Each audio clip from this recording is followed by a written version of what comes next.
ఇటు సాహిత్యంలోనూ అటు సినిమా పాటలోనూ సమాజంపై చెరగని ముద్ర వేసి తన ఉనికిని చాటుకున్న సాటిలేని మేటి సినీ గేయ రచయిత, జాతీయ ఉత్తమ సినీ గేయ కవి పురస్కార గ్రహీత, ప్రసిద్ధ కవి డాక్టర్ సుద్దాల అశోక్ తేజ గారిని ఈనాటి కార్యక్రమానికి సభాధ్యక్షత వహించవలసిందిగా మీ అందరి కరతాళ ధ్వనుల మధ్య వేదిక మీదికి ఆహ్వానిస్తున్నాను.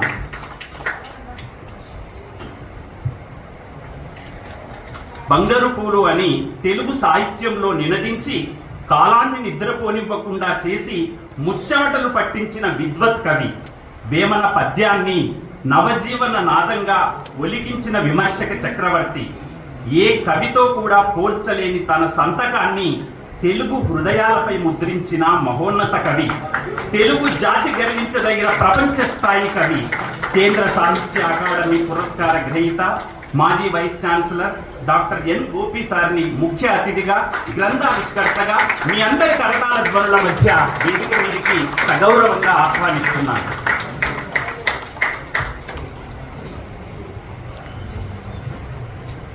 మామిడి హరికృష్ణ సార్ రావాల్సింది, ఇంకా రాలేదు, వస్తున్నారు కదా, వచ్చారు. ఆయన సమీక్షకుడుగా సాహిత్య రంగానికి పరిచయం. కానీ ఆయన ఒక్క సమీక్షకుడు మాత్రమే కాదు, ఒక గొప్ప కవి, ఒక గొప్ప కథకుడు, గొప్ప వ్యాసకర్త, గొప్ప ప్రసంగికుడు. వచన కవిత్వానికి దారిదీపం వెలువరించిన దిక్సూచి ఒకటి చాలు ఆయన ప్రతిభను తెలియచేయడానికి.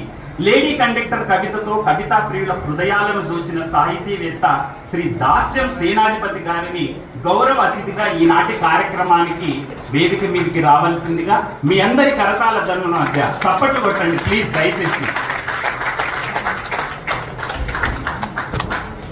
బైసా దేవదాస్ గారు రావాలి. ఆయన ఒక చిత్రకారుడుగా కళారంగానికి పరిచయమై పాత్రికేయుడుగా ఎదిగి సాంస్కృతిక రంగంలో దిగ్గజంగా మారిన కవుల కార్ఖానా, నేటి నిజం దినపత్రిక సంపాదకులు శ్రీ బైసా దేవదాస్ గారిని ఆత్మీయ అతిథిగా మీ అందరి కరతాళ ధ్వనుల మధ్య వేదిక మీదికి రావాల్సిందిగా కోరుకుంటున్నాం.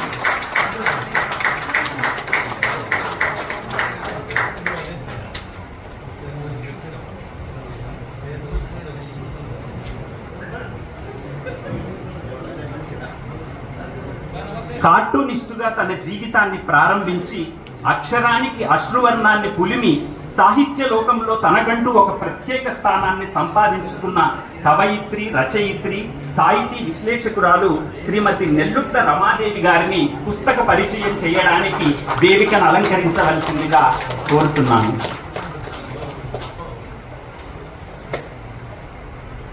తన జీవితాన్ని చిన్న బిందువుగా ప్రారంభించి వాగుగా, వంకగా, జీవనదిగా మారి నాటి తరానికి నేటి తరానికి వారధిగా నిలిచి తనకంటే చిన్నవారి పట్ల వాత్సల్యంగాను, తన తోటి మిత్రుల పట్ల స్నేహంగాను, తనకంటే పెద్దవారి పట్ల వినయంగాను ప్రవర్తించే జీవన శైలి తనది.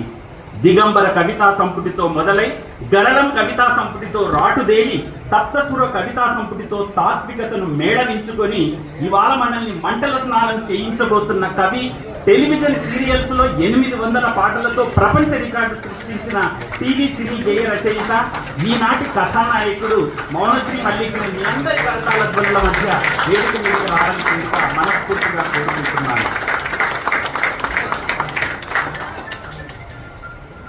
అచంచలమైన సాహిత్యాభిమానం కలిగి అక్షరానికి నిండు మనసుతో హారతి పట్టే మంచి మనసున్న మనిషి, తెలుగు టెలివిజన్ రచయితల సంఘం executive member, Sri Biochem sciences managing director D Srinivasaraju గారిని కృతి స్వీకర్తగా వేదికను అలంకరించవలసిందిగా కోరుతున్నాను.